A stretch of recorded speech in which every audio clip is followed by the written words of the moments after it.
আজ আমরা খুব সহজে দেখব এই যে গুগল ট্রান্সলেট। আমি যদি গুগল ট্রান্সলেটরে ঢুকি, তখন সেখানে প্রবেশ করার পর এই যে গুগল অ্যাপস থেকে আমি প্রবেশ করে নিলাম। তারপর রাইট টপ কর্নারে যে কাস্ট সেভ অ্যান্ড শেয়ারে ক্লিক করলে বা মাউস নিলেই হবে। মাউস নিলেই ইনস্টল পেজ এজ অ্যাপ, সেটাতে যদি আমি ক্লিক করি, দেখুন গুগল ট্রান্সলেটর যে অ্যাপটি আছে সেটি ইনস্টলে দিলেই দেখতে পাচ্ছেন এখানে অ্যাপ হিসেবে চলে আসছে গুগল ট্রান্সলেটর অ্যাপ। এভাবে সহজেই আপনারা শর্টকাটের মাধ্যমে ব্যবহার করতে পারবেন আপনার যখন প্রয়োজন তখন। এটার পার্থক্য হলো এই যে রাইট টপ কর্নার থেকে আমি যে ক্রিয়েট শর্টকাট একটি অপশন ছিল আর ইনস্টল একটি অপশন ছিল। ইনস্টল দেওয়ার কারণে এখন ওপেন লেখা দেখাচ্ছে, কারণ আমি ইনস্টল দিয়ে দিয়েছি।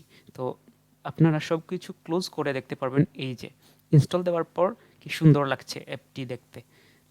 গুগল ট্রান্সলেট যে অ্যাপটি আছে এটি আমি ইনস্টল দিয়েছি। আর আরেকটি আছে শর্টকাট হিসেবে আনলে আপনাকে এরকম ক্রোম সাইন থাকবে। তো সেটার পার্থক্য আমরা দেখে নিব। এখানে ক্লিক করলে দেখব সরাসরি খুব সুন্দরভাবে উইন্ডোটি শুধু গুগল ট্রান্সলেটর উইন্ডো হিসেবে আসছে। আর ক্রোমেরটা যদি আমরা দেখি, সেটাতে ক্লিক করলে দেখতে পারবো ক্রোমের মাধ্যমে সেটা ওপেন হচ্ছে। তো খুব গুরুত্বপূর্ণ কিছু জিনিস এভাবে আপনারা সাজিয়ে নিতে পারবেন। আপনার প্রয়োজনে আপনি টাস্কগুলো ব্যবহার করতে পারবেন।